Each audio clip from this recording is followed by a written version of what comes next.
எப்படி எடுப்பது, என்ன செய்வது தெரியல ஆண்டவரேன்னு சொல்லி நிம்மதியாக போய் படுக்க போயிருங்க. அவர் உங்களுக்கு சொல்லிக் கொடுப்பார், மனதில் வைப்பார். அப்பொழுது அவர் என்னை நோக்கி, மனுபுத்திரனே, இஸ்ரவேல் வம்சத்தாரின் மூப்பர்கள் அந்தகாரத்திலே அவரவர் தங்கள் விக்கிரகங்களின் சித்திர வினோத அறைகளில் செய்கிறதை நீ கண்டாயா? கர்த்தர் எங்களை பார்க்கிறதில்லை, கர்த்தர் எங்கள் தேசத்தை கைவிட்டார் என்று சொல்லுகிறார்களே. சித்திர வினோத அறைன்னு இருக்கு. சித்திர வினோத அறை. நமக்கு ஒரு சித்திர வினோத அறை இருக்கா? எங்க இருக்கு? சிந்தனை சிற்பிகள் தெரியுமா? அதான் சித்திர வினோத அறை. சிந்தனை அப்படியே செதுக்கிறது. அதான் இமேஜினேஷன். நல்லது. இமேஜினேஷன் கர்த்தர் கொடுத்த பவர்.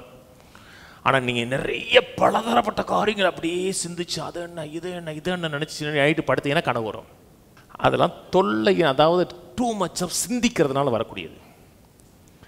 ஏன் நைட்டு படுக்கும்போது கண்டதை பார்க்காதீங்க, மனசில் நல்ல காரியங்களே கேட்டுட்டு படுங்கிறாங்க தெரியுமா?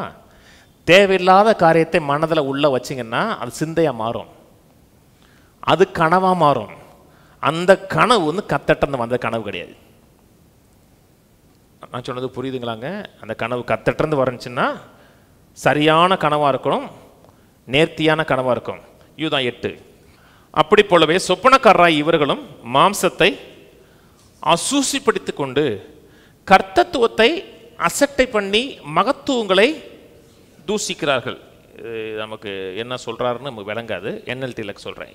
In the same way, these people who claims authority from their dreams live immoral lives. கெட்ட வாழ்க்கை வாழ்றாங்க. ஆனால் அந்த அத்தாரிட்டி எப்படி எடுத்தாங்கன்னா எனக்கு கனவு வந்துச்சுங்கிறாங்க. உங்கள் மனதில் வர்ற கனவுலாம் கர்த்தர் கொடுத்த கனவு கிடையாது. இச்சையில் கூட கனவு வரலாம். ஏதோ ஒரு காரியத்தை நீங்கள் இச்சைக்கிறீங்க, ஒரு பொண்ணையே நினச்சிக்கிட்டு இருந்தீங்கன்னா நைட்டு வந்து கனவு வரும். பலதரப்பட்ட நல்ல கனவாக வரும், கெட்ட கனவாக வரும். எதை நினச்சிங்களோ அப்படியே கனவாக வரும். இச்சைன்னு சொல்லும் பொழுது வெறும் செக்ஸுவல் மட்டும் இல்லை, செக்ஸுவல் டிசைர் மட்டும் கிடையாது. இன்னொருத்தருடைய வெற்றி, இன்னொருத்தருடைய நிறைவு, அது நம்ம கிடைக்கலையே அப்படி ஏங்குகிறதும் இச்சை தான். அதை நினச்சா கூட உங்கள் மனதில் வந்து என்ன வரும்னா கனமாக வரும். இதெல்லாம் கர்த்தர் கொடுக்கல. கர்த்தர் கொடுக்குறத எப்படி சொல்கிறேன்னா, யோபு 33 கர்த்தர் பேசுகிறத பற்றி பேசுகிறார். வாழ்க்கையில் எந்த ஒரு தீர்மானம் எடுக்கனாலும் கர்த்தர் பேசுகிறாருங்க. பெரிய ஒரு தீர்மானம் எடுக்கணும், முக்கியமான டிசிஷன் எடுக்கணும், கர்த்தர்ட்ட கேளுங்க, தீவிரம் காமிங்க, ஜெபிங்க. உங்களுக்கு கிடைச்ச அறிவின் அடிப்படையில் கர்த்தர்ட்ட போங்க. போயிட்டு ஞானம் இல்லைன்னா, உங்களின் ஞானத்தில் குறைவுள்ளவன் கர்த்தரிடத்தில் கேட்க கடவுன்னு இருக்கு. கேளுங்க. கேட்டுட்டு ஆண்டவரே இந்த பகுதியில் எனக்கு சரியான ஒரு டிசிஷன் எடுக்கணும், எப்படி எடுப்பது, என்ன செய்வேன்னு தெரியல ஆண்டவரேன்னு சொல்லி நிம்மதியாக போய் படுக்க போயிருங்க. படுத்துட்டு அதான் வரமாட்டேங்கே அப்படின்னு சொல்லக்கூடாது, படுத்துடணும்.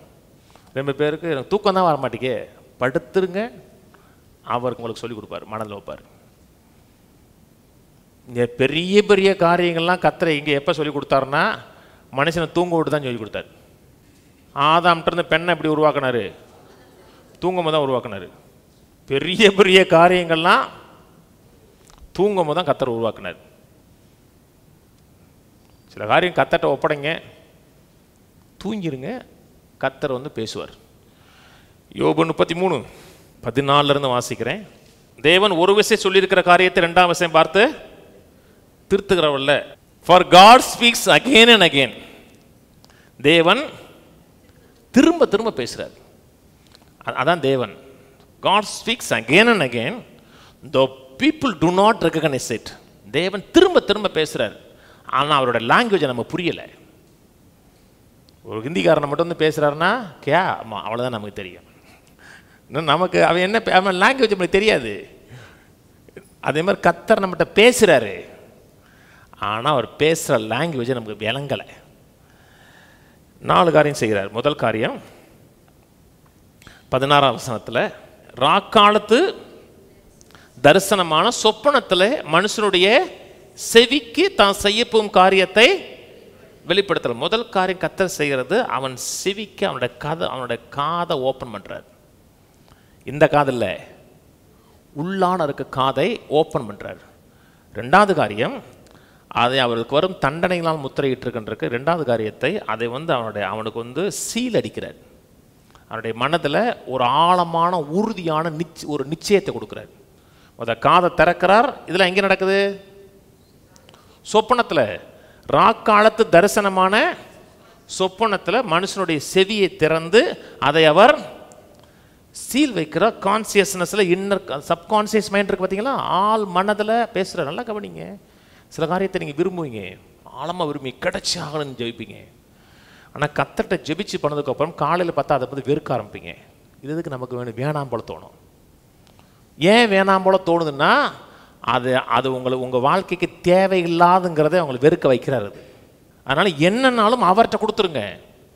முதல் காரியம் காதை திறக்கிறார். ரெண்டாவது காரியம் அதை முத்திரையிடுகிறார். 17ஆம் வசனம், மனுஷன் தன்னுடைய செய்கை விட்டு நீங்க செய்கிறார்.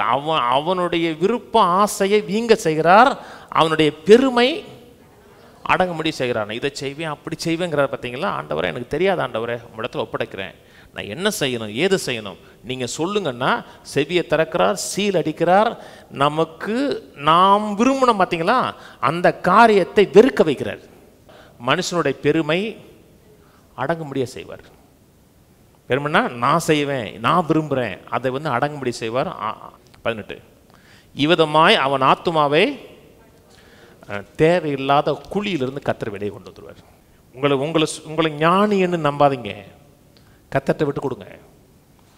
இரவுல நிம்மதியாக எல்லாவற்றையும் ஆண்டவரே தெரியாது, எல்லாம் உம்முடைய கடத்தில் ஒப்பு கொடுக்குறேன், உமக்கு சித்தமானது என் வாழ்க்கையில் நடக்கட்டும், என் வாழ்க்கை உமக்கு பிரியமான வாழ்க்கையாக இருக்கட்டும் சொல்லி இரவுல நிம்மதியாக கர்த்தருடைய சமூகத்தில் ஜெபம் பண்ணிட்டு படுத்தீங்கன்னா தேவையான காரியத்தை எழுதுவார், தேவையில்லாத காரியத்தில் வெறுப்படைய பண்ணுவார். கர்த்தர் தகப்பனுங்க, திரும்ப திரும்ப பேசுகிறவருங்க.